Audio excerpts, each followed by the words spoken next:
Je me présente, Bernard Desnus. Donc c'est moi qui vais, avec Erwet Desforges, on va animer tous les deux cet atelier sur le syndrome rotulien du sportif. Alors, Erwet et moi, on est deux médecins généralistes, mais aussi médecins du sport. On a aussi bien des activités de... on s'est connus en particulier tous les deux quand on était à l'INSEP. Mais on a eu des activités de ville en même temps. Alors, je me présente, donc Bernard Desnus. Je suis médecin encore en tant que généraliste et médecin du sport à Vincennes. Donc je continue mes activités. Je fais partie de Formunov, qui est une association qui fait de la formation continue et du DPC depuis des décennies. Du reste, si ça vous intéresse, nous vous demanderons de mettre votre nom, votre prénom pour vous envoyer nos programmes. Alors, je vais laisser Yves se présenter. Voilà, donc Bernard l'a dit, hein, alors moi je fais plutôt de la médecine du sport, presque exclusive. Hein. Je fais très peu de médecine générale, mais je fais de la médecine du sport. La médecine du sport, c'est deux choses. C'est tout ce qui est traumatologie, donc on va voir aujourd'hui par exemple le syndrome rotulien, et c'est aussi tout ce qui est exploration physiologique, à la fois cardiovasculaire, pour les personnes qui peuvent avoir des pathologies cardiovasculaires, et également pour les sportifs, y compris les sportifs de haut niveau, qui veulent évaluer leur aptitude.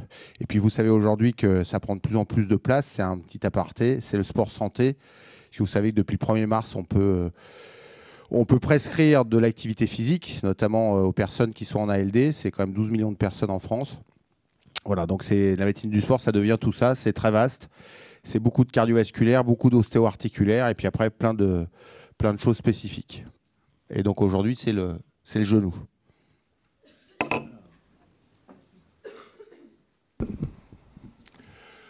Donc... moi, j'ai toujours considéré que la médecine du sport, c'était qu'une extension de la médecine générale. Petite parenthèse par rapport à l'activité de certains de mes confrères. Et donc, c'est à cause de ça que je suis ici, et non pas au congrès de médecine du sport. Alors, l'objectif de cet atelier, c'est essayer de résoudre le syndrome rotulien, qui est de plus en plus fréquent chez le sportif, mais qui aussi apparaît aussi chez le non-sportif. Et le problème, c'est, vous verrez, je vais essayer de vous proposer une manière de le résoudre facilement. Alors, voilà le programme. Donc, on a fait déjà la présentation. Je vais recueillir vos attentes, parce que c'est important de savoir pourquoi vous venez et qu'est-ce qui vous intéresse. C'est pas la peine qu'on vous parle d'autre chose. Et puis, après, on décrit le syndrome rotulien qui est typique sur l'anamnèse. Ensuite, on va faire le diagnostic lésionnel, qui est souvent un diagnostic différentiel, parce qu'on ne peut pas se tenir qu'à l'anamnèse pour pouvoir faire le diagnostic. Donc on fera un petit rappel anatomique, les principales pathologies de surmenage du genou, l'examen clinique théorique, l'examen clinique pratique. Et puis la deuxième partie, c'est le diagnostic étiologique. Dans les pathologies de surmenage, on a 2 diagnostics à faire. Normalement, on devrait le faire aussi pour les autres pathologies, mais ce n'est pas toujours évident. On doit faire un diagnostic lésionnel, savoir s'il est réversible ou pas réversible spontanément. Et deuxièmement, un diagnostic étiologique, physiopathologique, qui nous permet de chercher la cause, et à partir du moment où on traite la cause, le problème est réglé. Alors, et on finira par quelques petits cas cliniques. Voilà. Alors, typiquement, il est évoqué dès l'interrogatoire, c'est des douleurs antérieures du genou déclenchées chez le jogger après la course à pied d'installation progressive, parfois au cours d'un entraînement provoquant l'arrêt de cet entraînement. Ça peut être aussi typiquement suite à une randonnée en montagne. Les douleurs sont exacerbées à la course à pied, lors des accroupissements, dans les escaliers, en position assise prolongée. Mais aussi, on va le voir parfois chez le cycliste ou le footballeur. Puis des fois, on a des formes de pseudo-dérobade ou de blocage du genou. Je ne trouve pas très fréquentes, mais il paraît que ça existe. Alors, les structures anatomiques qui nous intéressent. Je me permets...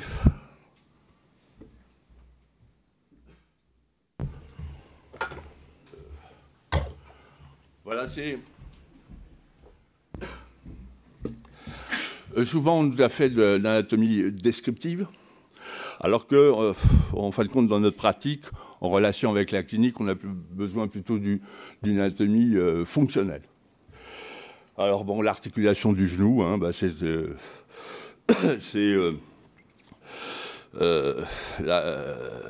un plateau tibial qui est plat, avec deux condyles qui sont ronds, et il ne suffit pas d'avoir une simple... Qu'est-ce qu'il y a ?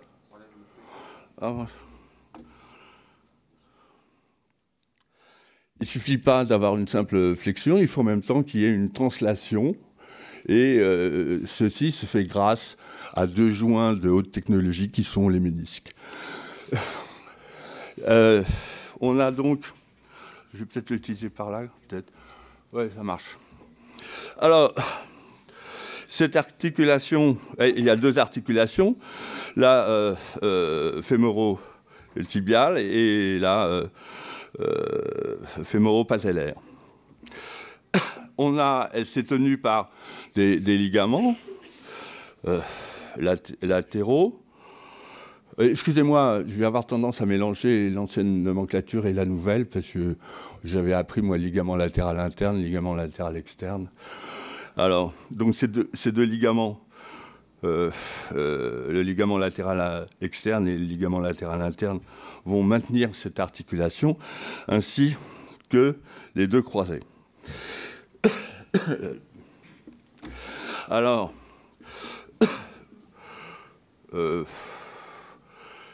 il y a une chose assez importante au niveau biomécanique, c'est que en extension, les ligaments latéraux internes et externes sont tendus. Et donc, il n'y a quasiment que des possibilités de flexion-extension. Par contre, dès la flexion, on va avoir les deux ligaments latéraux qui vont devenir lâches et on va avoir la possibilité d'avoir des phénomènes de rotation. Vous verrez, c'est important au niveau biomécanique, et en particulier pour ce syndrome fémoro-patellaire. Alors, les principales pathologies de surmenage.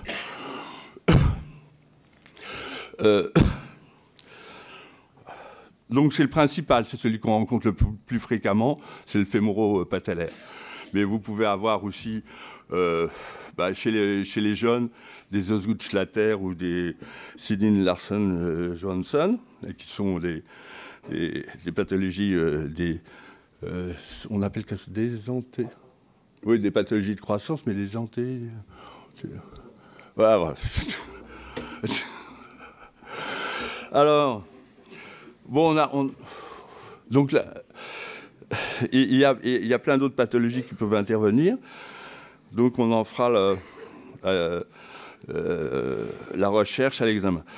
En région postérieure, c'est le kyste poplité. On peut avoir aussi des tendinites, des ischio-jambiers ou des muscles poplités.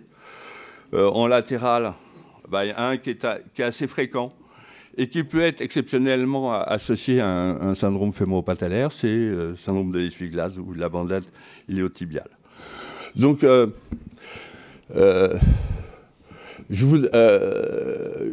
voudrais faire le tour des attentes.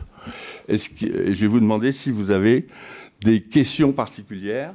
On fera un petit test tout à l'heure, s'il vous plaît. Hein ?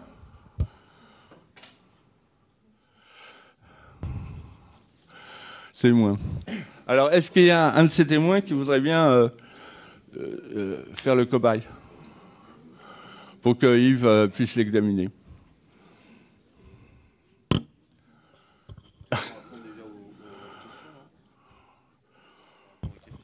Non? Je veux bien répondre déjà à ces questions-là. En tout cas, n'hésitez pas à poser des questions. C'est au cours de l'atelier, vous en avez à poser. Hein. Bon, pour les semelles, il n'y a aucune semelle en préventive à prescrire. C'est réglé. La majorité des semelles ne servent à rien. De temps en temps, j'en confisque.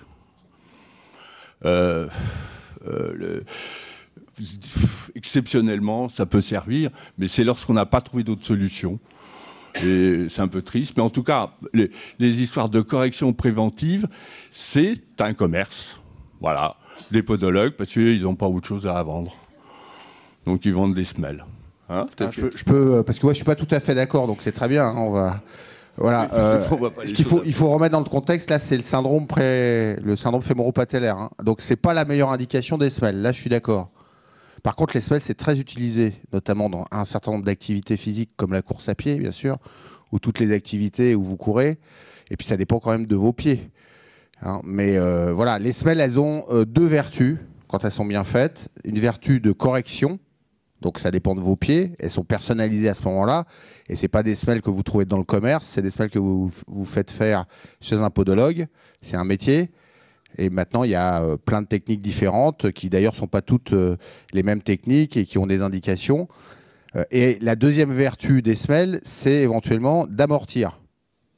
D'accord? Et vous avez des gens aujourd'hui qui pratiquent une activité où ils portent leur poids, que ce soit la course à pied ou le handball. Enfin, voilà, quand vous portez votre poids, si vous portez votre poids et que vous faites 95 kg, 100 kg, 105 kg, c'est pas mal d'avoir un amorti, même si vous avez des chaussures qui doivent être adaptés, mais d'avoir en plus un amorti qui soit un amorti et une correction.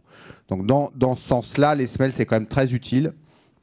Maintenant, c'est vrai qu'en prévention du syndrome fémoro-patellaire, là, c'est pas une indication tout à fait, on va dire, c'est pas la meilleure indication. On voit pas bien ce qu'on peut... dans le syndrome fémoro-patellaire, ce qu'il faut éviter, c'est d'être, comme vous le savez, sur des hauteurs trop importantes. Bon, en général, quand vous courez, vous n'avez pas plus de 3 cm de talon. Donc c'est pas le. Mais par exemple sur le tendon d'Achille, c'est extrêmement important les semelles. Okay. Hein, sur les problèmes de tendon d'Achille. Je suis d'accord avec toi pour l'amorti, mais en général en préventif ça sert pas à grand chose.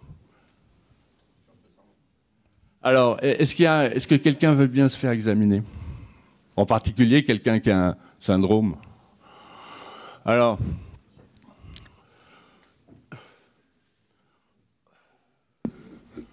Donc on ne parlera pas du genou traumatique. Hein. Il y a un atelier demain fait par les confrères des médecins de montagne.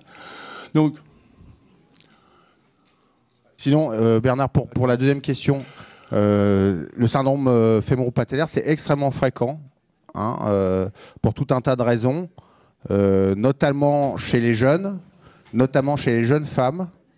Et un des premiers problèmes, hein, avant qu'on passe à la pratique, c'est que c'est une pathologie qui imite beaucoup de choses. C'est-à-dire que ça imite notamment des instabilités de genoux, alors que vous avez un genou qui par ailleurs peut être stable. Hein, ça peut imiter des instabilités de genoux, ça donne des douleurs. Voilà, ça pose des problèmes dans un certain nombre on l'a vu, dans un certain nombre de gestuels. Hein, les escaliers, on l'a vu, le fameux syndrome du cinéma. C'est-à-dire quand vous êtes assis d'une manière ou d'une autre avec la jambe repliée. Vous savez que c'est très mauvais pour un genou hein, d'être avec la jambe repliée comme ça tout le temps et d'être accroupi. C'est pour ça que même le yoga, ça se discute. Hein. Le jardinage, le bricolage, tout ça, c'est très mauvais pour les genoux. Vous savez que les carreleurs, c'est une maladie professionnelle. Hein. Les carreleurs, ils ont deux problèmes. Ils ont les ménisques et ils ont les problèmes de rotule. Parce qu'en fait, ils serrent leurs genoux. Voilà. On y va ? Allez. Je vais demander de faire c'est l'examen du genou. Là, vous avez quelques petits rappels. Donc, le traumatique, on ne le fait pas. Ceci dit, il est normal qu'on teste les ligaments dans le cadre d'un examen. Oh. La première chose, c'est qu'il faudrait que le patient soit détracté, parce que sinon, vous savez que l'examen clinique, c'est toujours comparatif. Donc là, on va dire que c'est le genou droit. Okay, voilà, la première des choses, bon, vous avez l'interrogatoire. La première des choses, c'est de vérifier.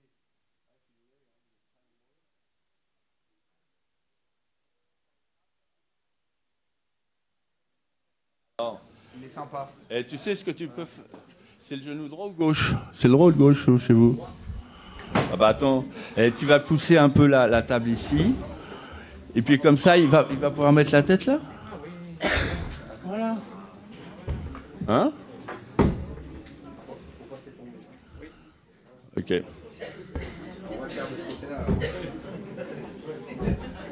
Vous avez vraiment mal à faire. Ah oui, d'accord. Donc la première des choses, c'est l'observation, comme vous le savez. Donc on voit si le genou est sec ou gonflé. Et on regarde l'axe des jambes. Hein. Donc effectivement, chez vous, monsieur, vous avez un axe des jambes avec un genou valgum. Hein. Le genou, il part à l'intérieur. Voilà. Donc ça peut déjà être éventuellement une indication pour des semelles. Voilà. Alors après, qu'est-ce qu'on fait? Je suis désolé parce que là, c'est compliqué. J'ai un fait de ce côté-là. Après, on regarde la mobilité. Donc, vous savez que normalement, vous avez 0 degré, voire un peu moins. Ça, voilà, il ne faut pas qu'il y ait de flessum. Hein, c'est que le genou reste plié d'une manière ou d'une autre.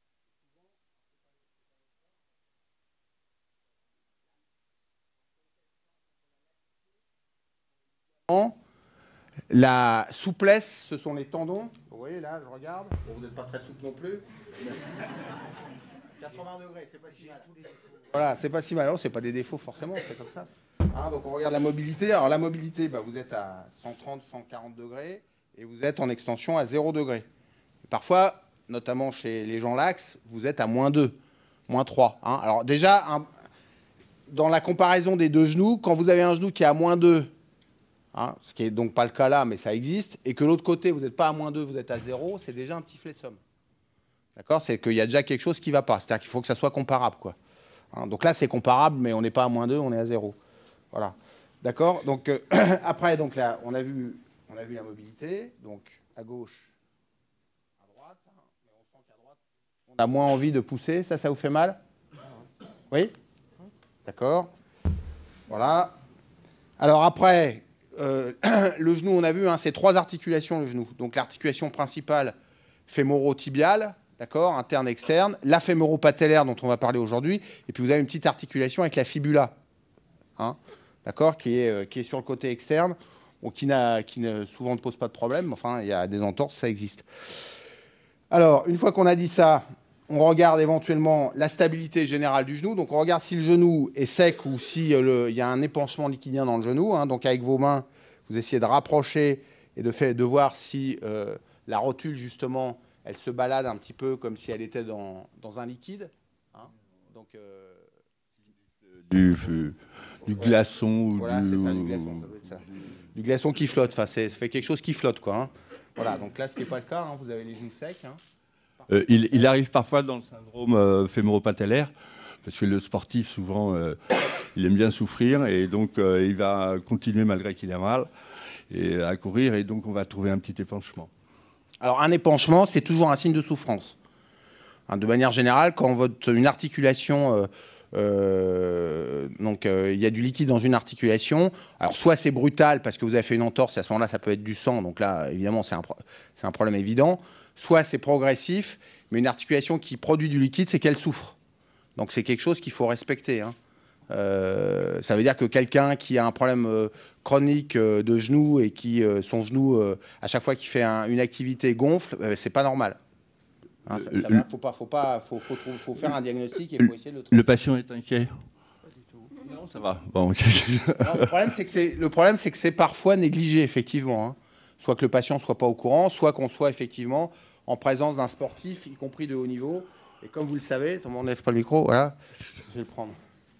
Y arriver tout seul. Voilà. Et comme vous le savez, une des problématiques des sportifs plus ils sont de haut niveau, contrairement aux patients lambda, ils ne s'occupent pas des hauts niveaux. Oui, mais c'est quand même important parce que vous allez en voir de temps en temps la problématique des sportifs, pas forcément de haut niveau, mais qui veulent être de haut niveau et qui font de la compétition, c'est qu'ils vont sous-estimer leur plainte et leur pathologie, contrairement aux patients lambda. Hein, voilà. Dans le syndrome fémoro-patellaire, vous allez avoir beaucoup de personnes qui finalement c'est pas des problèmes de sport, mais c'est des problèmes d'activité. Et ils font des escaliers toute la journée, etc. Et donc, ils ont mal à la rotule pour ça. Mais dès que vous avez des sportifs un peu costauds, ils vont négliger. Vous allez les voir après. C'est-à-dire qu'ils vont déjà avoir des problèmes de rotule importants. Alors, donc, quand on en est là, ouais, là c'est plus compliqué avec les deux mains. On regarde la stabilité. Relâchez-vous bien, je le fais à gauche. Voilà, donc on regarde la stabilité, le signe de Lachman. Hein, voilà, et on regarde si les ligaments, le ligament croisé antérieur, voilà, donc vous connaissez ce signe-là. Là, ça ne bouge pas. Hein. C'est comme la... vous avez des ligaments qui sont très stables. Hein, donc, une rupture du ligament. Alors là, on montrerait l'IRM. Hein. Je crois pas. Je peux regarder? Alors, on ne soigne pas des images, on soigne les gens. Oui. Oui. Vous êtes très serré, hein. Vous avez un genou très serré. Dans le signe du Lachman, pour rechercher un croisé, la chose importante, ce n'est pas la notion de laxité, c'est la notion que lorsqu'on va tirer dessus, au lieu de s'arrêter brutalement, il s'arrête progressivement. Le ligament croisé est cassé. Et donc, à partir de ce moment-là, c'est l'ensemble des structures molles qui va arrêter et non plus le ligament. S'il y a le ligament, bah, tac, ça s'arrête brutalement. Okay, donc, c'est très facile à faire. Hein. C'est beaucoup plus performant qu'une IRM. Alors, non, ça, c'est important. Ça, c'est très important. C'est-à-dire qu'on ne soigne pas une image, on soigne des gens. Et c'est vrai que même si l'IRM est un examen extraordinaire et qu'on voit bien les ligaments croisés, postérieurs, antérieurs, il y a des atteintes des ligaments qui ne sont pas facilement visibles quand même en IRM, surtout quand elles sont partielles. Et donc, effectivement, et puis la partie fonctionnelle est très importante. C'est-à-dire que vous pouvez avoir une rupture du croisé en haut et puis il se couche, il vient cicatriser sur le croisé postérieur. Ça vous donne le même résultat fonctionnel qu'un croisé antérieur qui est en place. Donc, si vous voulez, après, qu'est-ce que vous faites? C'est pas parce que vous avez une rupture au plafond que vous allez faire une ligamentoplastie si votre genou est stable. La problématique, c'est pas l'image de l'IRM, la problématique, c'est la stabilité du genou. Okay. D'accord. Et donc ça, c'est vrai que c'est clinique. Alors là où, vous allez voir, on n'est pas souvent d'accord. Hein. Avec Bernard, je ne suis pas très d'accord, c'est que c'est pas facile. En fait, c'est vraiment un coup de main, il faut en faire. Alors c'est facile chez des gens qui sont minces, qui ont une petite laxité naturelle, etc. Chez des gens qui ont des grosses masses musculaires ou qui sont très serrés, comme ce monsieur-là, c'est pas toujours facile. Hein, cliniquement, parce que les gens se contractent et dès que les gens se contractent, le genou il est tenu et donc vous avez du mal à démasquer l'instabilité du croisé, surtout quand elle est partielle. Mais attention, l'IRM, c'est effectivement pas ce qu'on soigne. Hein.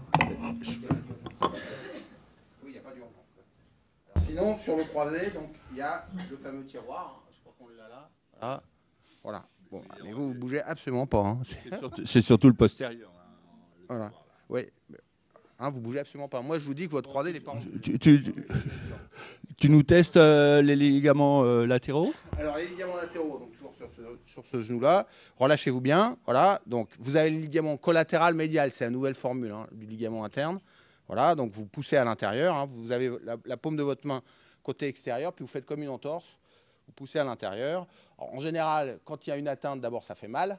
Ça fait mal souvent à l'insertion haute. Hein, sur le condyle fémoral, donc là c'est un point exquis, hein. Les gens ont mal, ou ça fait mal sur l'insertion basse. Okay. Et puis vous avez toute la... Voilà, et vous relâchez-vous bien. Donc ce qu'il faut, c'est bien que les gens se relâchent. Vous voyez, là le genou il est relâché et vous poussez.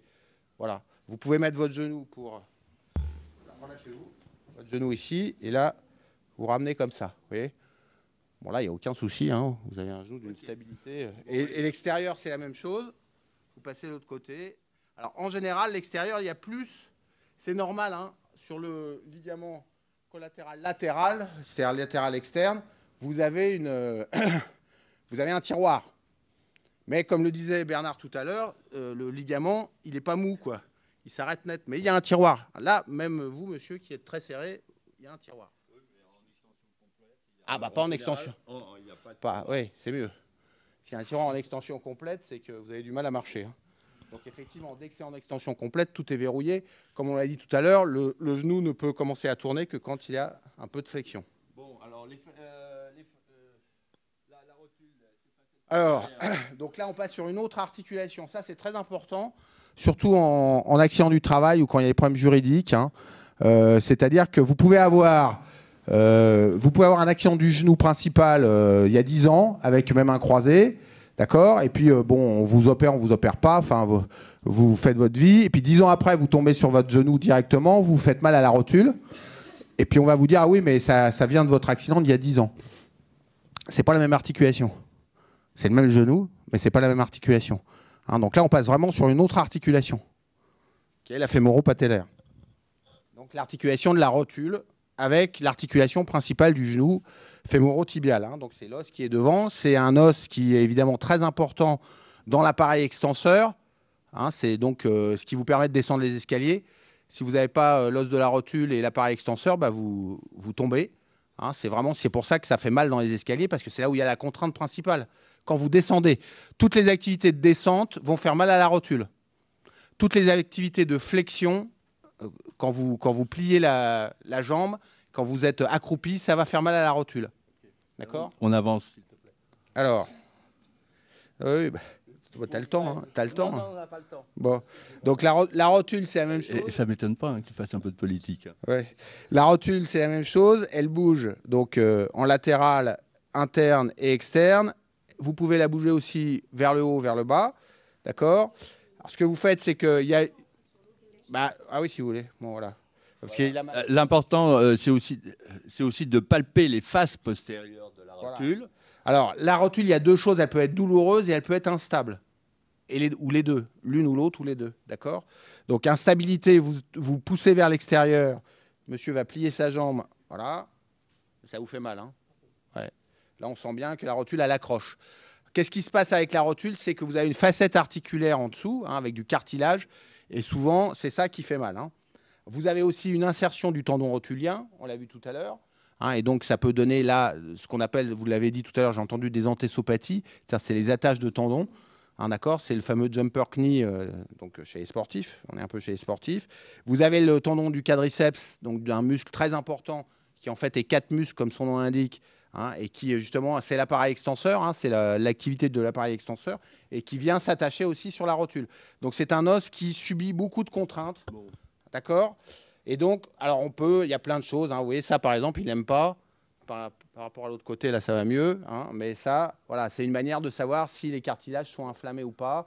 On fait bouger à droite, à gauche. Et puis, vous avez une manœuvre qui est que je pousse la rotule vers le bas. Et il va essayer de contracter son muscle. Voilà. Et là, ça accroche un peu. Hein, voilà, on le sent, d'accord ? La rotule, le principal muscle des 4 muscles qui tient la rotule, c'est le vaste interne. Hein, c'est ce muscle-là qu'on essaye de rééduquer quand il y a un problème de rotule, notamment d'instabilité de rotule, c'est-à-dire le muscle interne du quadriceps. Alors, les facettes postérieures sont palpables. Hein. Il suffit de mettre les doigts, et ainsi que les condyles. Et donc, on peut avoir soit les deux facettes, normalement il y en a 3, mais les 2 principales, qui sont sensibles. Mais des fois, assez souvent, on a une douleur que en externe ou en interne. Et vous verrez qu'au niveau de la biomécanique, c'est quand même pas pareil. Tu prends ça, s'il te plaît. Alors, chose importante, comme je vous disais tout à l'heure, ici, en flexion, il y a des possibilités de rotation. Et donc, une des choses qu'on peut voir, c'est si on utilise une extension avec une rotation externe, on va avoir plutôt tendance à avoir un conflit fémoro-patellaire externe. Et si la rotation, elle est interne, on va plutôt avoir un conflit fémoro-patellaire interne.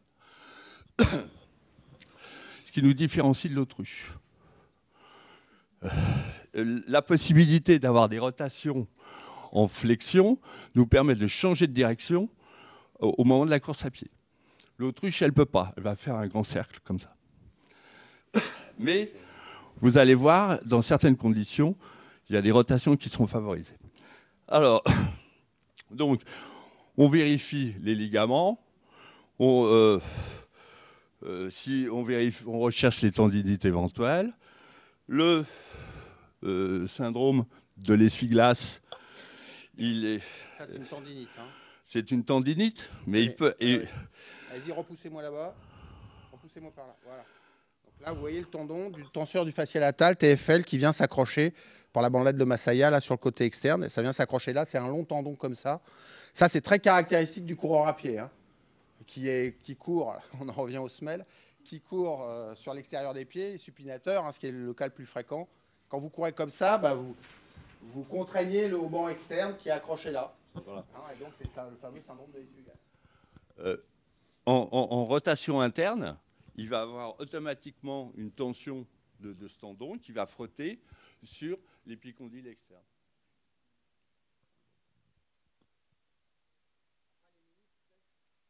Oui, juste les ménisques, puis là, on revient sur le. Et on va passer à l'étiologie. Principale fémoro-tibiale. Hein, donc vous avez, comme vous le savez, donc deux structures fibrocartilagineuses qui ont aussi un intérêt multiple, hein, donc un intérêt d'amorti, mais aussi un intérêt de stabilité, notamment le ménisque interne et la corne postérieure. Donc vous savez que ce sont des structures qui peuvent s'abîmer, qui peuvent se fissurer, se casser, bloquer l'articulation. Alors ça donne des douleurs soit internes, quand c'est évidemment le ménisque interne, soit externe, mais il y a des irradiations. D'accord ? Donc il y a des manœuvres pour essayer, alors je vais le faire avec ce genou, voilà, il y a des manœuvres pour essayer de savoir, voilà, si vous avez mal du côté interne. Donc vous prenez sous le talon et là vous mettez votre pouce sur l'interligne interne et vous faites bouger. Voilà, c'est pas. Voilà, mais là je le sens parce que là il y a une petite ménicite. Vous voyez, voilà, c'est presque le cri de McMurray. Donc il ne savait pas, mais il a en plus un petit problème de ménisque interne. Ok. Encore une fois, vous ne soignez pas ni les images ni voilà. S'il n'est pas gêné. C'est pas pour ça que vous allez l'envoyer chez le chirurgien. Hein. Et puis n'oubliez pas, toujours en comparatif hein, entre les deux côtés, parce qu'on a des sensibilités différentes. Et de temps en temps, on est surpris d'avoir un genou gauche qui va présenter certaines douleurs à certains endroits, puis vous mettez à droite, vous retrouvez la même chose. Donc ça n'a pas de valeur si c'est bilatéral pour un seul genou qui serait douloureux. Alors, je vais vous montrer une manœuvre qui est pas très connue, qui est le cabote. Vous mettez votre pied comme ça sur l'autre genou, vous descendez. Voilà, descendez là. Voilà. Et là, quand vous faites ça, qu'est-ce que vous faites ? Vous ouvrez le compartiment externe. Ici, là. Vous ouvrez le compartiment externe et vous pouvez mettre votre doigt et donc essayer de voir si effectivement le ménisque externe ou le compartiment externe est atteint. Méfiez-vous d'une chose, hein, méfiez-vous d'une chose parce que cliniquement, vous avez, bon, on peut sentir le ménisque, hein, parce que si le ménisque c'est un peu comme un disque vertébral, il s'étale un peu, il sort un peu de l'interligne, vous pouvez le sentir et donc ça fait mal, etc. Bon, mais il faut se méfier que c'est pas toujours le ménisque qui est atteint, c'est parfois l'os. Hein, c'est ce qu'on appelle des ostéochondrites. Et les ostéochondrites, c'est beaucoup plus fréquent que ce qu'on croit. C'est-à-dire que c'est des atteintes de l'os du tibia par contrainte. Voilà. Et il faut se méfier de ça. Et ça, l'IRM là-dessus est vraiment un très bon examen. On voit très bien. Et évidemment, ce n'est pas du tout les mêmes traitements. Hein. Vous savez qu'en médecine, hein, le principe de la médecine, c'est que si vous voulez traiter quelqu'un efficacement, il faut d'abord faire un diagnostic précis. Hein, et donc, une des aventures de la médecine, c'est d'avoir démembré les diagnostics. Hein, on ne parle plus de périarthrite scapulo-mérale, mais de problèmes de coiffe, de sus-épineux, etc. Et là, c'est pareil, il faut démembrer. Donc l'ostéochondrite, ce n'est pas la même chose que l'atteinte du ménisque interne, même si c'est à 3 mm près. Ok, mais dans le cadre de notre syndrome fémoro-patellaire, a priori, il est réversible si on traite la cause. Alors, j'examine pas tout à fait comme toi pour les syndromes. Je rajoute donc rechercher si ce conflit il est externe ou interne. Deuxièmement, je vais vérifier s'il n'y a pas, si au niveau du pied il n'y a pas de plaie, de verrue ou d'aponévrosite plantaire qui peuvent modifier la motricité. Et on va on va compléter par une petite chose. Vous pouvez vous mettre debout.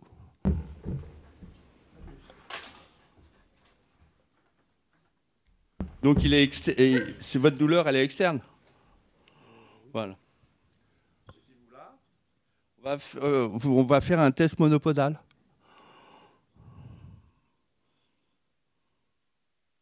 Ok. Vous mettez de l'autre côté. C'est la même stabilité des deux côtés. Ouais. Bon. Il n'y a pas de douleur sous la plante des pieds. Il n'y a pas de verrue. Non. Bon, mais il va falloir couper la jambe.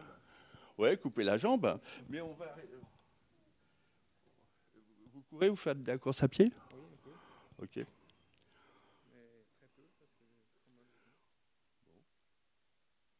Et de l'autre côté, Remettez-vous sur le gauche. Non, sur le pied gauche. Moi, je vous trouve plus stable à gauche. Non, qu'est-ce que vous en pensez? Possible. Oui. Bon, on va essayer d'avancer sur l'étiologie maintenant, hein, parce que donc l'important c'est on a fait notre diagnostic différentiel. Est-ce qu'il y a des questions précises sur l'examen que vous voudriez avoir? Des questions? Non? Bon, ok. Donc on va essayer d'aborder.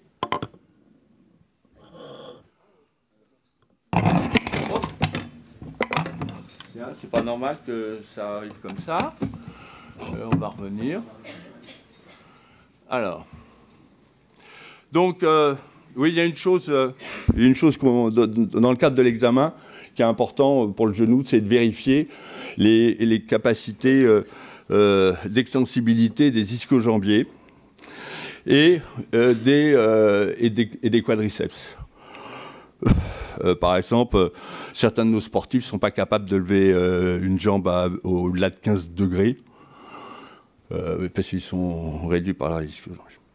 Alors, donc, le problème du diagnostic étiologique. Alors, on lit beaucoup de choses, et en particulier, les premières choses qui ont été avancées, c'est les problèmes de morphologie, qui sont des dysplasies de rotule, des rotules trop hautes, ou un angle Q, c'est-à-dire un valgus trop important. Je ne sais pas si vous avez l'expérience, mais moi, de nombreuses fois, quand je faisais des défilés fémoro-patellaires, j'avais des anomalies sur le genou qui faisaient pas mal. Donc, l'important, c'est le genou qui fait mal, et c'est pas la radio qu'on... et en plus, le radiologue nous propose de faire une IRM dans ces cas-là. Par contre, ça a un intérêt dans les problèmes de subluxation ou de luxation de rotule, mais là, on n'est plus dans le syndrome fémoro-patellaire. Mais aussi, c'est à évoquer chez les jeunes, où on ne comprend pas bien pourquoi ils ont mal. Alors, si vous avez un jeune ou quelqu'un qui n'a jamais couru, qui commence à courir et qui a un syndrome fémoro-patellaire, on peut se poser la question s'il y a un problème de morphologique. Par contre, quelqu'un qui court depuis 10 ans et qui brutalement a un syndrome fémoro-patellaire, à mon avis, c'est pas parce qu'il est mal foutu. Hein, et il faut mieux aller chercher autre part. Je ne sais pas pourquoi. Alors, souvent, le problème, on vous parle de l'équilibre des différentes structures musculaires qui vont agir sur la rotule. Hein. En particulier, on évoque souvent le vaste interne. Le problème, c'est que quand le syndrome fémoro-patellaire est externe, ça me paraît bizarre de renforcer le vaste interne.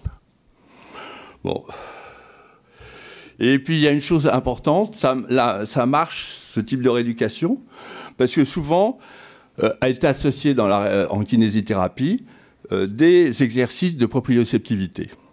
Voilà, par exemple, sur le web, ce que j'ai trouvé, on vous propose des renforcements, c'est du quadriceps, ou des exercices d'étirement du quadriceps qui se font en monopodal, qui vont donc favoriser une rééducation proprioceptive. Je veux dire une chose, là. Ouais. Sur la rééducation, méfiez-vous par contre, il faut vous faire rééduquer ce qu'on appelle en course courte. C'est-à-dire qu'il ne faut pas, si vous faites rééduquer avec une flexion de jambe trop importante, hein, c'est-à-dire qu'en fait les gens ils vont en salle de sport et puis voilà, ils font soit du squat, soit des choses, donc vous êtes à 0 et puis là vous venez ici. Si vous allez là, oui vous allez renforcer votre muscle mais vous allez surtout faire mal à la rotule. Donc c'est entre 0 et 60, plutôt le pied à l'intérieur, voilà. Là, vous avez une rééducation, vous pouvez travailler votre quadriceps et pas faire mal à votre rotule. En course courte, bon, normalement, les kinés, ils savent ça. Oui, pas tout, oui. Parfois, alors, au niveau musculaire aussi, lorsqu'on a des rétractions des extenseurs et des fléchisseurs, c'est-à-dire du quadriceps et des ischio-jambiers, ça peut être a priori une cause quand même de syndrome fémoro-patellaire, parce que vous allez avoir une tension très importante au niveau de la rotule au cours des mouvements. Et puis, il y a l'étiologie du pied creux supinateur ou du pied plat pronateur, qui justifie la prescription des orthèses plantaires. Mais ce qui est un peu embêtant, vous avez quelqu'un qui a 35 ans, qui court depuis 10 ans, je vois pas pourquoi il serait subitement mal foutu, et qui a peut-être d'autres raisons. Parce qu'il a changé de chaussure. Pour que les rotations se fassent. En gros, vous voyez, vous avez un pied supinateur, ça va provoquer une ouverture du pied, donc une rotation externe c'est du tibia, et donc au niveau de la rotule, un dérapage de la rotule vers l'extérieur. Et donc à partir de ce moment-là, la surface devient beaucoup plus petite, et donc les pressions plus importantes, et ça râpe. Et l'inverse pour le pied pronateur qui va provoquer une rotation interne. Voilà, là c'était pour vous mettre que il y avait les relations entre pied plat, pied creux, et puis aussi pronateur et supinateur, avec des degrés différents. Alors, quand on fait un examen du pied, en particulier c'est en monopodal, et de la cheville, sachez qu'il faut toujours le faire en monopodal. Parce que vous pouvez avoir des supinations ou pronations en bipodal qui disparaissent en mono. Là, voilà ce que nous proposent les Canadiens. Donc, un pied dysfonctionnel, des muscles rétractés ou dysfonctionnels, qui provoque une mauvaise biomécanique, qui elle-même va dévier l'alignement dynamique de la rotule. Donc, ça peut être favorisé par des douleurs, des œdèmes, un vaste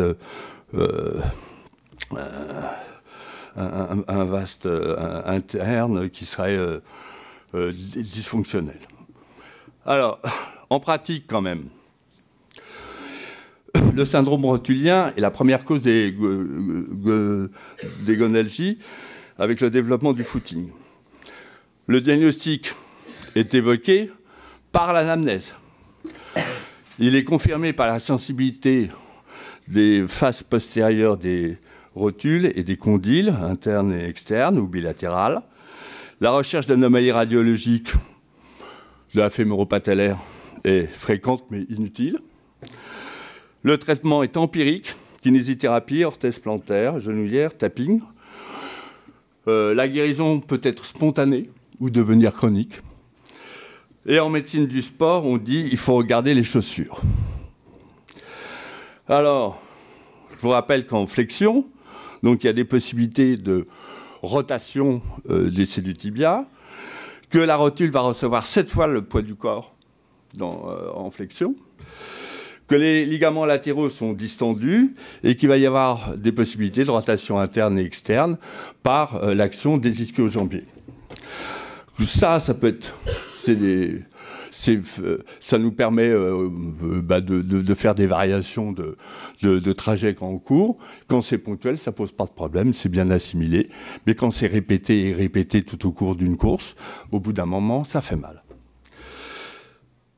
Alors, je ne sais pas si vous avez remarqué, mais quand vous êtes sur un sol qui est instable, qui est mouillé, par exemple, on ne marche plus de la même manière. On a tendance à marcher comme ça, en ouvrant les pieds, en augmentant notre polygone de sustentation. C'est ce qu'on fait en particulier en course de montagne. Quand on court, surtout on descend en courant, si ça glisse un peu, on a tendance à ouvrir les pieds. Et bien entendu, ça provoque une rotation externe des jambes. Et ça pousse la rotule vers l'extérieur. Et à la suite de courses de montagne, vous avez des gens qui arrivent en bas avec des belles douleurs qui vont durer plusieurs jours. Alors, quand on regarde les facteurs qui pourraient provoquer ces rotations, on a les sols instables, on a les schémas moteurs inadaptés par injonction. Par exemple, j'ai eu un patient, il avait 16 ans, papa et maman, il faisait comme activité que du golf, mais quand même ça montait, ça descend dans le terrain. Et papa et maman lui ont dit, mais arrête de marcher comme un canard. Essaye de marcher normalement, les pieds parallèles. Conclusion, il s'est payé, conflit fémoro-patellaire interne, pendant un certain temps, jusqu'au moment où on a compris que c'était simplement pour faire plaisir à papa et maman. Vous avez aussi, de temps en temps, quelqu'un qui vient et qui va avoir des problèmes de syndrome rotulien, parce qu'on lui a expliqué, ou on lui a expliqué qu'il courait mal, qu'il fallait qu'il court autrement. Parce que tout le monde doit être cloné. Mais, bien entendu, si vous avez une plaie au pied, par exemple, vous coupez mal l'ongle du gros orteil, vous n'avez plus dérouler votre pied correctement comme d'habitude. Vous allez avoir tendance à dérouler sur le bord pour ne pas vous faire mal aux gros orteils. Une verrue peut proposer ça. La ponévrosite plantaire, c'est pareil, ça va provoquer une rotation interne. L'algus valgus, douloureux, provoque aussi une modification. Et bien entendu, les séquelles d'entorse. Et puis les chaussures et les semelles inadaptées aux usagers. Et puis, les hauts talons. Je vous signale, plus les talons sont hauts, plus il y aura flexion du genou à la marche. Et donc, plus il y aura possibilité de rotation. Sur ce sujet-là, donc ça absolument, hein, au-dessus de 2-3 cm de talon, on sait très bien, c'est une histoire de biomécanique de contrainte. Donc la contrainte va vers l'avant, donc encore plus sur l'appareil extenseur, donc sur l'os qui finalement concentre la contrainte, c'est-à-dire la rotule. Mais c'est pas pour ça qu'il faut être toujours à plat. Hein. C'est-à-dire qu'au contraire, d'être à plat, ça pose d'autres soucis. Voilà, donc la bonne hauteur, ça dépend des gens, mais en tout cas, on sait que 1-2 cm, ça va. Après, au-delà, ça donne effectivement des problèmes. Ouais, c'est plus joli avec les petits talons Kapla. Voilà, ça c'est un autre sujet. Mais... Après, ça peut être intermittent. Alors, il y a une chose aussi, lorsqu'il y a on marche, on n'est pas tous identiques, et on n'a pas forcément la même ouverture de pied les uns et les autres. Donc il y en a certains qui vont avoir, la moyenne c'est à peu près 15 degrés, comme ça, ici, 10-15 degrés. Certains marchent avec des pieds parallèles, et d'autres vont avoir une grande ouverture. Par économie et ergonomie, si on est instable, si on a les pieds qui sont d'une ouverture normale, pour compenser l'instabilité, on va ouvrir beaucoup plus le pied. Au contraire, si les pieds sont parallèles, on va avoir une ouverture, une fermeture de l'angle dans ce cas-là. Alors, le problème, c'est que d'habitude, pour faire un diagnostic, on compare différents tableaux qu'on connaît bien, c'est des tableaux typiques. Le problème, là, c'est un diagnostic étiologique. Donc, ça doit répondre à un certain nombre de critères, des critères mécaniques, et puis aussi des ergonomiques.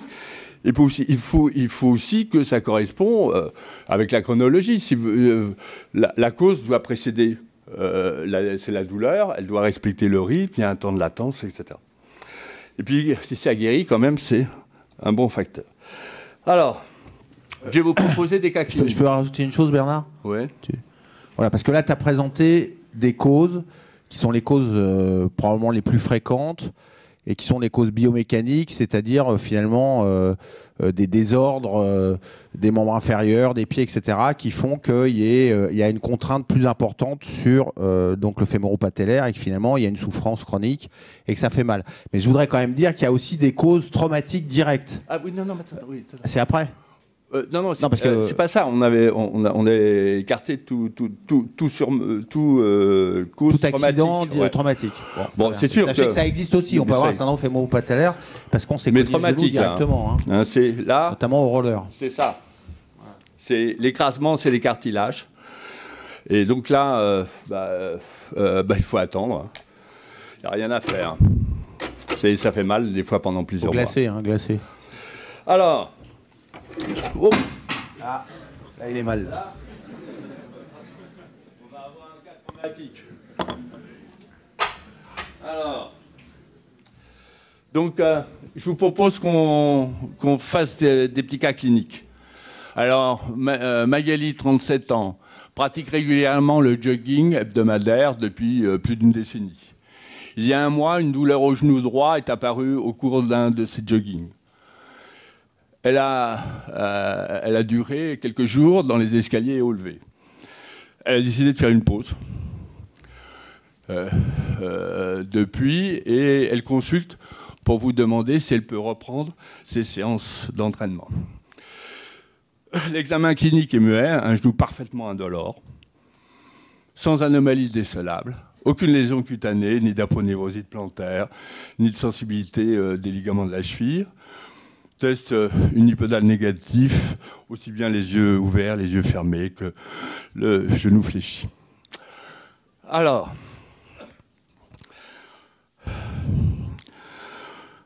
voilà. Qu'est-ce qu'on fait ? On lui propose d'arrêter le jogging, de faire un bilan radiologique standard, de revenir avec ses chaussures de running, de revenir après avoir repris le jogging, de reprendre le jogging et de revenir que dans le cas où les douleurs réapparaîtraient.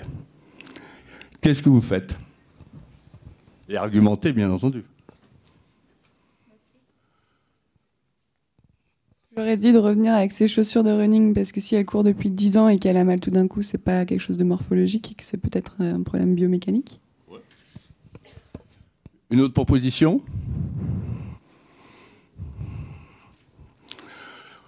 Quelqu'un... On fait des radios ? Hein ? On fait un bilan radiologique ? Bon. Déjà, je voulais te féliciter pour ton cas clinique parce qu'en général, ça se passe pas comme ça. C'est-à-dire que les gens, ils ont ça, ils arrivent et puis ils vous mettent sur la table l'IRM. Pas la radio, l'IRM. Docteur, j'ai fait une IRM. Ah oui, mais au fait, vous avez mal où ? Voilà, donc c'est déjà bien. Hein. C'est-à-dire qu'il n'y a pas d'IRM et effectivement, moi, je pense qu'il ne faut pas faire la radio en plus. Bon. Alors, je vais vous dire comment je faisais au début. D'abord, voilà, de toute manière, il n'y a plus de douleur. On ne peut pas soigner quand il n'y a plus de douleur. Ça, c'est la première chose. La deuxième chose, c'est lié à la course à pied. Donc, on peut se dire, ouais, revenez après avoir couru, avec vos chaussures, etc. Je faisais ça avant. Puis j'ai arrêté. Parce que 2 sur 3, ils recourent, ils ont plus mal. Et on ne sait pas pourquoi. Alors, ceci dit, dans le cadre d'un business plan, éventuellement, en cabinet, on peut tout à fait proposer des radios, de revenir avec les chaussures, etc. Mais 2 sur 3 recourent et n'ont plus mal. Alors, il s'est passé quelque chose, on ne sait pas, il y a peut-être un caillou dans la chaussure, autre chose, mais voilà. Le raisonnable, c'est E avec C. Reprendre le jogging et revenir s'il a mal à nouveau, voilà. Et à ce moment-là, il faut qu'il vienne avec les chaussures de running. Ouais, vous êtes d'accord ? Alors, Gérard, étudiant en prépa, présente une douleur à son genou droit à la reprise du jogging quotidien. Il avait interrompu le temps de laisser cicatriser une entorse de la cheville droite. Il a mal en montant les escaliers. Lorsqu'il se lève de sa table de travail en sortant de voiture, mais pas en vélo. Tiens. L'examen trouve à la palpation une douleur de la face latéro-postéro externe de la rotule et le test du rabot est positif à l'extérieur. Alors, on va essayer de décortiquer un peu ça. Est-ce qu'il y en a qui ont des propositions là? Quelle est l'hypothèse que vous pouvez avancer?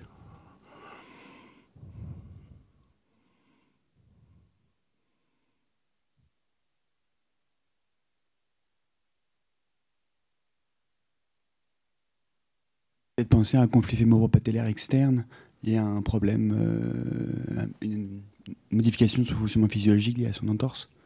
Ouais. Quelle est la conséquence d'une entorse de cheville? Modification de stabilité physiologique. Instabilité de la cheville. Ne pas confondre avec laxité. Vous pouvez avoir une cheville parfaitement laxe, très stable. Et au contraire, de l'autre côté, une cheville pas laxe, mais instable. En général, c'est parce que là, de ce côté-là, on a fait une grosse entorse, on a fait une rééducation. Puis là, on a fait des petites foulures et on n'a pas rééduqué. Mais c'est pas compliqué. Dans une entorse, on étire toutes les structures molles de l'articulation. Et donc, les capteurs proprioceptifs, qui envoient les informations au niveau du cervelet, sont déréglés. Il faut les rééduquer. Alors, on va... Donc, là, au niveau... c'est un syndrome rotulien, hein, en fonction de l'anamnèse, non réfuté par absence de douleur en vélo. Pourquoi? Pourquoi on a pas mal en vélo?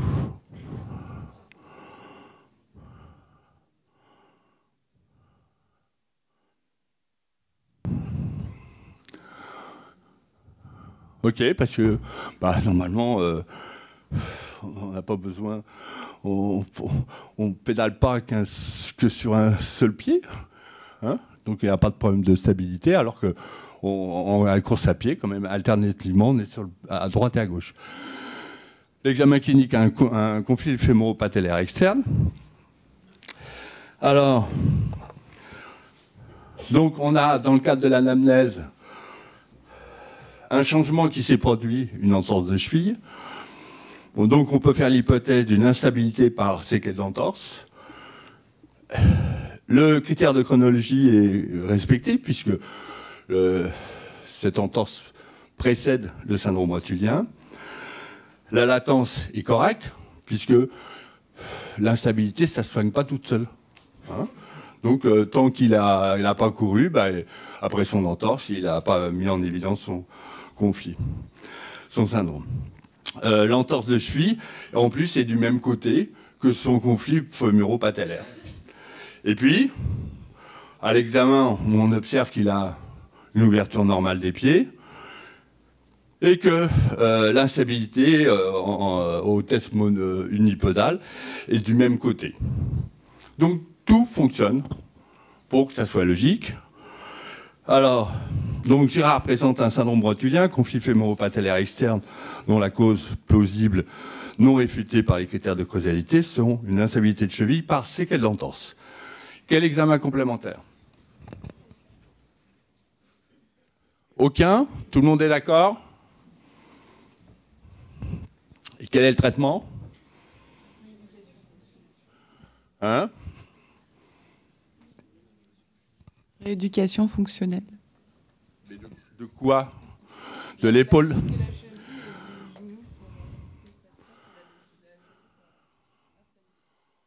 Ok. Alors,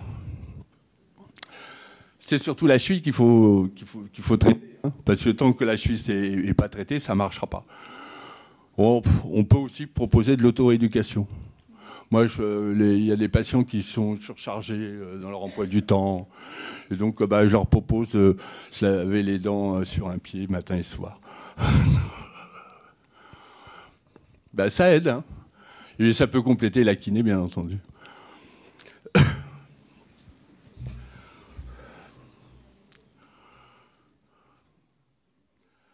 Alors, Anaïs. Ah, 35 ans, pratique le jogging depuis de nombreuses années. Mais depuis mi-janvier, elle souffre de plus en plus de son genou droit au jogging, qu'elle doit interrompre de plus en plus précocement. Elle a mal de plus en plus souvent en montant les escaliers en voiture et en se levant d'un siège. En février, elle a consulté un orthopédiste qui lui a prescrit des semelles. Elle les a mis qu'une fois, c'est une catastrophe. Nous sommes en début mars, elle vient de vous consulter pour ses douleurs avec ses chaussures de jogging et ses semelles. Un bilan clinique montre une douleur à la palpation de la face latéro-postérieure de la rotule et test du rabot douloureux à l'extérieur. Donc, vous avez de la chance. J'ai les chaussures et les semelles.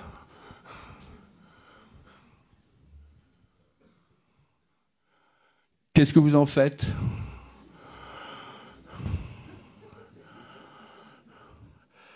Alors, je vous promets, en les regardant, on ne voit pas. Il n'y a rien. Hein? Oui, première question. Il faut trouver un changement. Quelle est la première question qu'on peut poser? Vous les avez achetées quand, vos chaussures? Alors, il vous répond début janvier. Ils sont suspectes, les chaussures.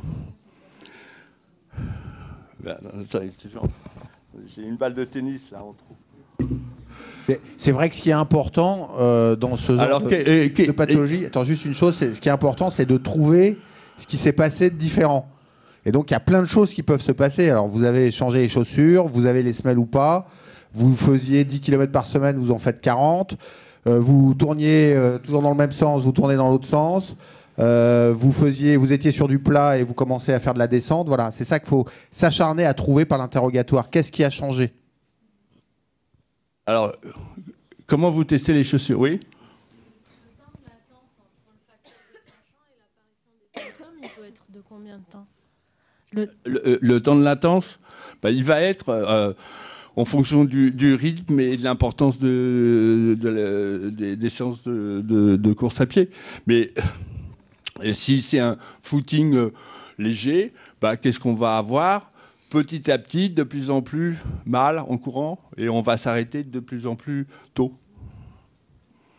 Hein? Par contre, si c'est sur un changement de chaussure, l'apparition des symptômes... au bout de quelques séances. En tout cas, c'est pas 3 mois. C'est pas possible. Alors, qu'est-ce que vous faites pour... Oui? On peut peut-être regarder si les chaussures sont neutres ou s'il y a un renfort pronateur ou autre chose qui pourrait gêner. Ah, mais il y a les semelles dedans. Ah bon, il y a les semelles. Ah. Mais sans les semelles, parce qu'elle les a portées d'abord sans les semelles. Elle les a d'abord portées sans les semelles, on est d'accord? Oui, d'abord sans les semelles. Après, on lui a fait des belles semelles. Elle les a mis qu'une fois. Hein.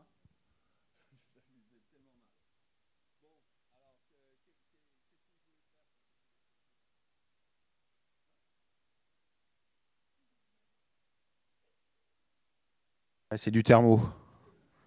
Bon, comme je vous disais tout à l'heure, les semelles, 2 vertus, surtout pour la course à pied. La course à pied, c'est 4 à 6 fois la contrainte de la marche. D'accord? Biomécanique. Hein. Donc, 2 vertus. Une vertu de correction. Bon, ça, c'est vraiment le podologue. Il faut mettre les gens, comme dit Bernard, en appui monopodal. Il faut éventuellement les faire courir sur des tapis, etc. Et la deuxième vertu, c'est l'amorti. Donc, sur du thermoformé, vous n'avez pas d'amorti. Donc, c'est déjà pas très logique. Surtout si les gens, évidemment, ont du poids en plus. Ah ça, j'ai oublié aussi, qu'est-ce qui a changé? Si vous avez pris 5 kilos, c'est un changement. Voilà. Alors, qu'est-ce que vous faites pour... maintenant, qu'est-ce que vous faites pour essayer de comprendre? Bon, alors, on fait les tests monopodaux. Alors, on commence par pieds nus. Alors, pieds nus... À droite, stable. Légère instabilité à gauche. Est-ce que ça peut être ça? C'est pas le même côté. Donc ça peut pas être le gauche. OK? On met les chaussures. Là, à gauche, c'est à peu près stable. À droite, c'est pas très stable. On met les semelles. Alors là, à droite, c'est comme ça.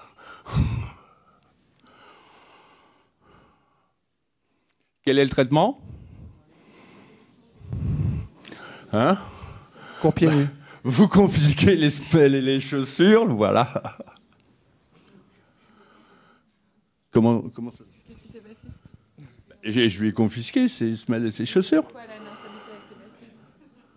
Alors, sachez que vous pouvez avoir avec n'importe quelle chaussure de running, quelle que soit la marque, et à la limite quel que soit le modèle, une chaussure qui a été mal faite.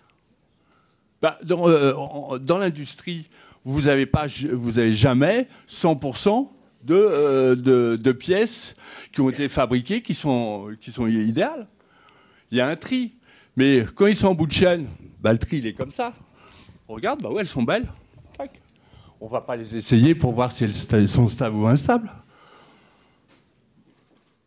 Et du reste, ce que je vous conseille quand vous achetez des chaussures, faites un petit test monopodal pour voir si vous ne cassez pas la gueule. Au-delà de ça, ce qu'on peut dire quand même, c'est que les chaussures, c'est comme tout. C'est-à-dire que c'est personnel. C'est-à-dire que vous avez... c'est pas parce que la chaussure, elle est de bonne ou de mauvaise qualité, mais elle peut ne pas aller à votre pied, même de bonne qualité. Voilà, donc il faut effectivement, c'est une des problématiques, surtout si vous faites quand même de la course à pied de manière très régulière, c'est de trouver des chaussures qui correspondent à vos pieds. Hein, alors, je reviens, il y a une autre manière de faire, ce que disent les podologues, c'est-à-dire de prendre des chaussures universelles. Mais il n'y a pas que le problème universel supinateur-pronateur. Vous avez aussi des chaussures qui privilégient la stabilité, vous avez des chaussures qui privilégient l'amorti, etc. Donc ça, vraiment, c'est une discussion. Et puis après, vous pouvez vous faire votre semelle à vous dedans. Ça, en général, c'est ce que font les joggers Oui. avertis. Je reviens encore sur les semelles. Je réalise en vous écoutant parler que lorsque je reçois des bilans podologiques, il y en a certains qui nous envoient avec des très belles photos, tout ça, voilà, que c'est toujours du bipodal. Et j'ai jamais pensé à interroger les gens de savoir comment le podologue les avait examinés. La dimension unipodale n'est pas forcément évidente. Je ne sais pas. Même certains considèrent que pour un bon examen podologique, il faut le faire en monopodal et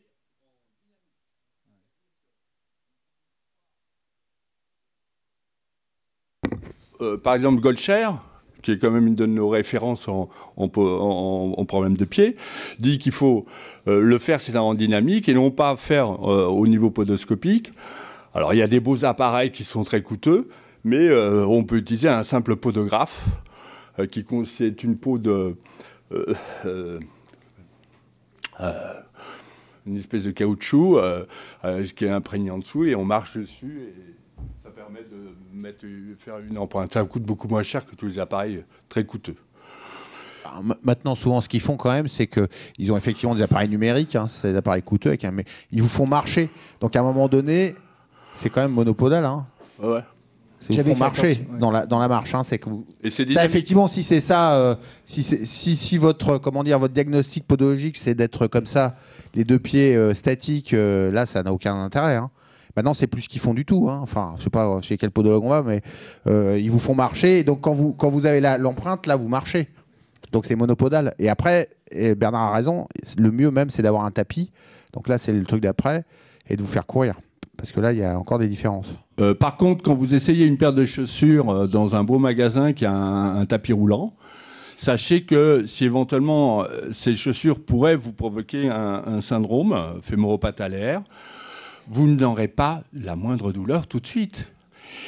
C'est la suite d'un surmenage, c'est-à-dire qu'il faut répéter le geste pour que la douleur apparaisse. Et souvent, elle est retardée. Souvent, on va voir que le lendemain. Il y avait une question. Juste une remarque avant la question. Ça, c'est important à propos des contraintes qui sont répétées. les tapis roulants dans les salles de sport, c'est le meilleur moyen d'avoir des problèmes de tendinite ou de fémoro-patellaire, etc. Pas parce que le tapis roulant, il est plus dur que le bitume, non. Mais parce que c'est toujours le même geste. Quand vous êtes dehors, vous changez toujours les gestes. Vous répartissez la contrainte. Une fois à droite, une fois à gauche, vous tournez, etc. Sur le tapis roulant, c'est toujours le même geste. Donc la contrainte s'exerce toujours au même endroit. Et c'est comme ça qu'on fait, et parfois rapidement, des problèmes, et parfois plus graves que ça, c'est-à-dire des fractures de fatigue. Bonjour. On parle beaucoup du sportif. Moi, j'ai aussi des syndromes fémoro-patellaires chez les gens qui conduisent beaucoup, où il y a beaucoup de contraintes au niveau embrayage, débrayage. Comment est-ce que vous faites pour traiter ce genre de syndrome ? Alors, sur embrayage, débrayage, déjà, il y a peut-être, ça fait mal en voiture, mais il y a peut-être une autre cause aussi.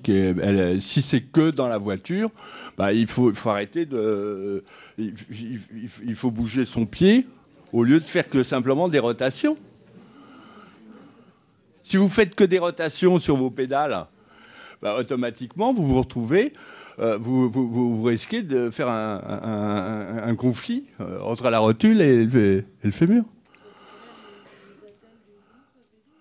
Les attelles pour éviter justement les rotations.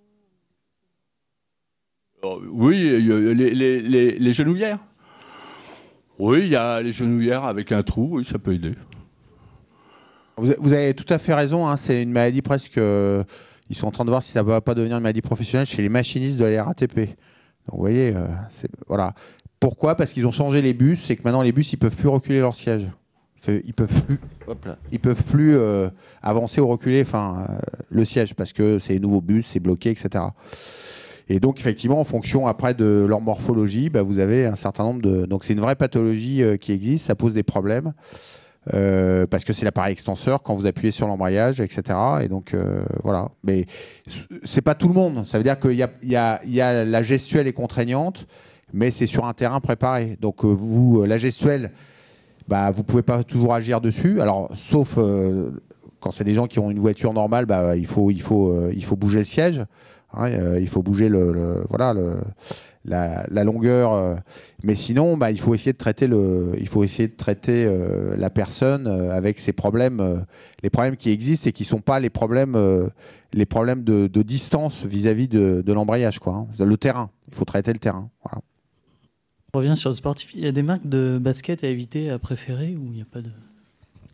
Moi, j'ai pas d'a priori. J'ai toutes les marques. Ouais, alors, sauf, il y a les espèces de trucs là, à bascule. Là. Bon, c'est un truc pour se casser la figure. Bon. On invente des trucs tous les jours. Hein. Voilà, c'est comme tout, il faut se méfier beaucoup de ce qui vient de sortir et de ce qui est présenté comme étant très innovant mais qui n'a pas été essayé.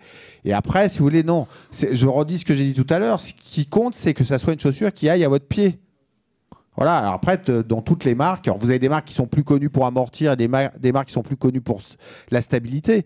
Mais après, tout dépend de ce que vous cherchez. Et puis aussi, surtout, c'est combien vous faites de kilomètres par semaine. Ça, c'est très important. Hein. Ce n'est pas les mêmes chaussures. Qu'est-ce que vous voulez faire ? Est-ce que vous voulez être performant ?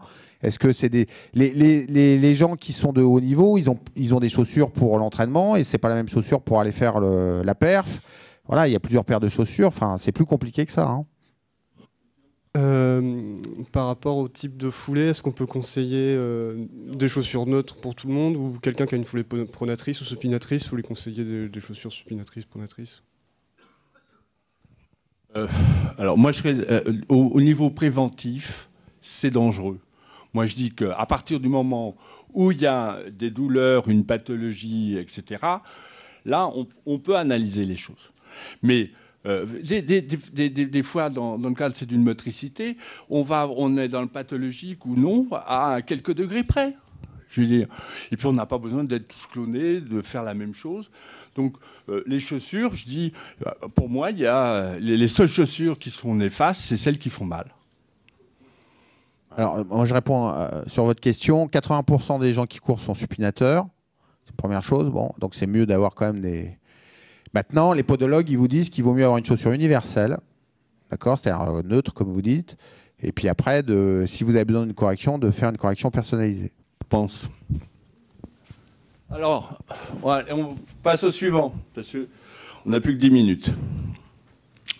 Louis, 29 ans, présente des douleurs à son genou gauche après une course en montagne il y a 10 jours où le terrain de la descente était très glissant. La douleur apparaît à la course à pied et dans les escaliers, la face postéro-externe de la rotule ainsi que le condyle externe est sensible. Qu'est-ce que vous faites ?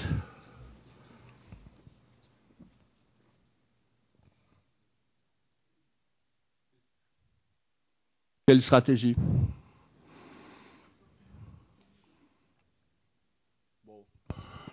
Les radios vont a priori rien nous apporter. Le problème, c'est que comme il y a toujours un temps de latence entre la cause et les faits dans les surmenages, donc il a bien descendu sa montagne, il s'est bien bousillé ses genoux, c'est quasiment, il a bien râpé ses cartilages. Ça risque d'être aussi longtemps qu'un traumatisme direct, parfois. Oui, alors la descente, notamment en montagne, et en plus maintenant il y a des gens qui courent en montagne, c'est ce qu'il y a de plus contraignant. D'accord ? Pourquoi ? Parce qu'encore une fois, quand vous descendez, ce qui vous empêche de tomber, c'est l'appareil extenseur. Donc la poulie de l'appareil extenseur, c'est la rotule. Donc voilà. Donc effectivement, et en plus, comme tu as dit tout à l'heure, on ouvre les pieds, donc on change un peu le voilà. Donc effectivement, ce qui s'est passé, c'est que la contrainte a été très augmentée. Donc il faut effectivement laisser un temps de latence. Il y a quand même des choses à faire. Hein. Glacer les genoux, c'est anti-inflammatoire. Et puis on a quand même des petits médicaments pour les cartilages. Voilà, parce qu'en fait, effectivement, c'est une inflammation des cartilages. C'est une chondropathie. Hein, donc encore une fois, après, c'est comme les fractures de fatigue. Vous avez des gens, ils vont pouvoir faire tout ce qu'ils veulent et puis ils auront pas mal. Et puis vous avez des gens qui ont un seuil de tolérance beaucoup plus bas. Hein, et ça, c'est personnel. Hein. Mais à partir du moment où ça, c'est la descente en montagne, c'est quelque chose qui favorise les problèmes de genoux et les problèmes fémoro-patellaires. Après, tout le monde ne va pas en faire, mais si vous avez ce sujet-là, il faut traiter les gens, il faut leur dire que là, pendant un moment, il faut faire attention aux genoux. Et surtout, pas d'accroupissement. Parce que quand vous vous accroupissez, vous faites la même chose, vous serrez votre genou et vous plaquez votre cartilage de rotule contre le reste du genou. Il y a des questions là. Il y a des questions. Garde pas ton micro que pour toi. Au traitement médicamenteux, donc il y a les anti-inflammatoires, le chondrosulf, tout ça, est-ce que ça joue vraiment ? Alors c'est des adjuvants thérapeutiques, mais il n'y a pas de raison de ne pas les donner, effectivement. Ça a quand même prouvé certaines améliorations. Les anti-inflammatoires Péros, moi je ne suis pas pour. Alors si 4-5 jours, hein, comme toujours, si vraiment c'est très douloureux. Sinon la glace c'est très intéressant, pourquoi ? Parce que la rotule elle est juste sous la peau. Elle est juste sous la peau, donc le refroidir, pas avec des sprays, hein. Ça c'est non. Hein. D'ailleurs, évitez d'utiliser ce genre de système, parce que vous brûlez la peau. Mais par contre, la position de poche de glace en interposant un petit linge pendant 10 minutes, un quart d'heure, ça c'est très efficace. Et ça vaut largement un anti-inflammatoire.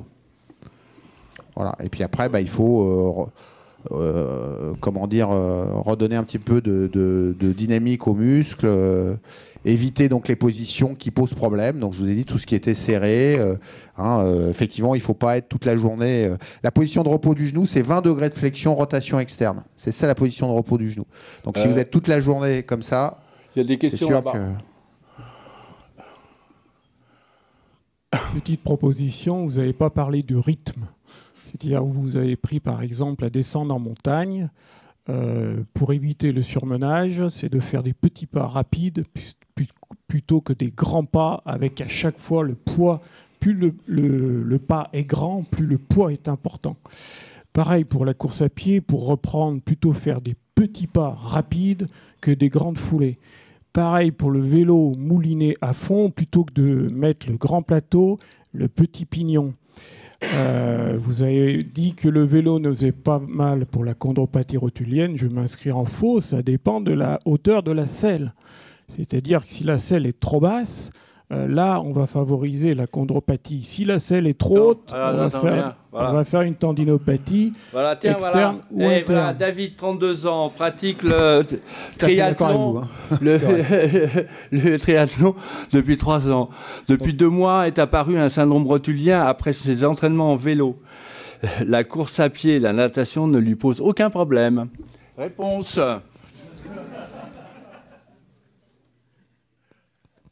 Alors bon, ça n'empêche pas de faire le diagnostic étiologique comme vous l'avez présenté tout au long de sa séance, mais effectivement, je ne vais pas lui demander de venir avec son vélo, mais de vérifier que la hauteur de la selle est bien réglée, que ce ne soit pas trop haut et pas trop bas, mais aussi de vérifier qu'il n'y ait pas dans son attitude de pédalage une rotation externe ou une rotation interne qui soit trop forte.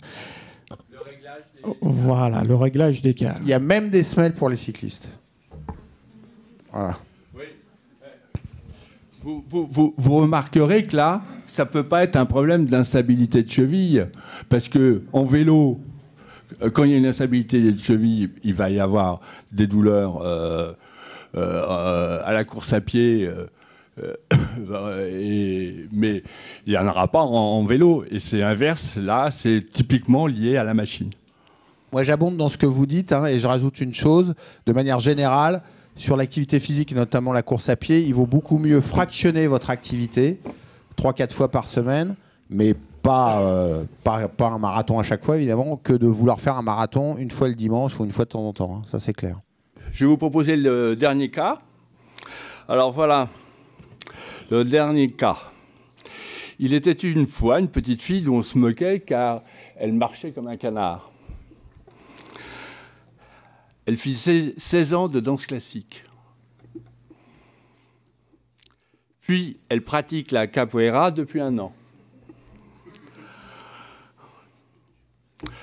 Depuis 3 mois, elle souffre du genou droit quand elle pratique la capoeira. L'examen montre un conflit fémoro-patellaire interne du genou droit, une aponevrosite plantaire à droite assez importante, plus légère à gauche, une instabilité de cheville droite. Un chirurgien orthopédiste lui avait dit qu'il n'y avait pas de relation entre sa cheville droite et son instabilité depuis longtemps. Alors, quelle est la cause de son syndrome rotulien? Quelle hypothèse peut-on faire?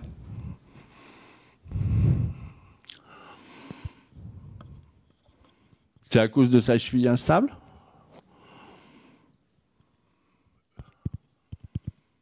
Première hypothèse, capoeira, cheville instable. Est-ce que c'est à cause de la capoeira? Je sais pas.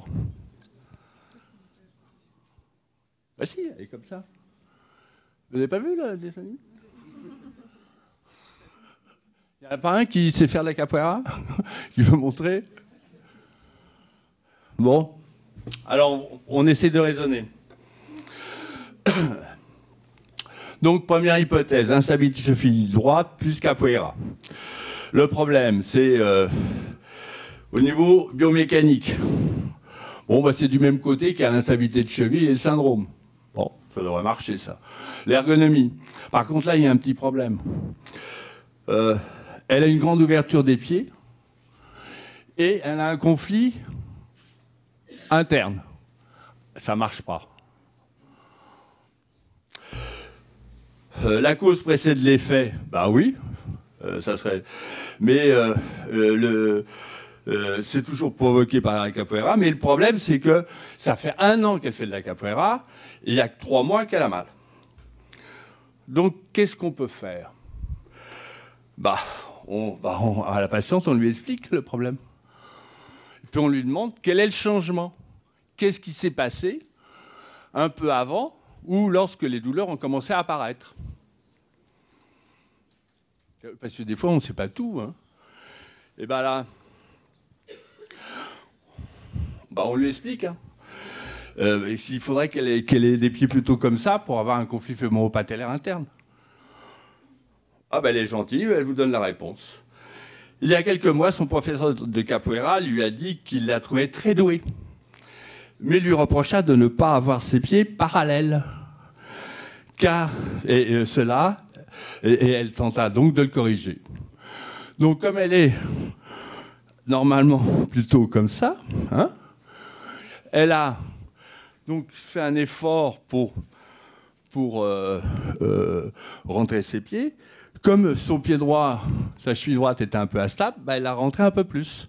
Et donc, conséquence, elle a en même temps un surmenage au niveau des aponévrosies plantaires, plus importantes à droite. Et là, toute la logique fonctionne. Ça, c'est très intéressant parce que c'est vraiment la réalité. C'est-à-dire qu'en fait, quand vous posez la question, on dit qu'est-ce qui a changé pour que la pathologie soit apparue, essayez de vous rappeler ce qui a changé. Une fois sur deux ou 2 fois sur 3, les gens vous répondent « je ne sais pas » ou « je ne retrouve pas ». Et donc, parce qu'en fait, c'est ce qu'on appelle des signaux faibles.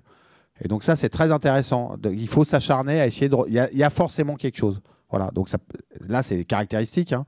Mais les gens vont pas vous le dire spontanément. Oui, parce qu'ils ont pas mal tout de suite. Voilà. Donc j'en profite pour dire que pour faire tout ça et qu'on en arrive là, que la patiente vous explique ou le patient vous explique ça, il faut du temps. Il faut du temps. Donc une consultation... de ce type-là, c'est des consultations où il faut du temps. Voilà, donc c'est une médecine qu'on espère qui va continuer à pouvoir se faire. Voilà. Donc là, tous les critères sont valables. Moi, je vais proposer de faire une rééducation de sa cheville. Elle dit non, je vais rouvrir mes pieds. Voilà. Bon.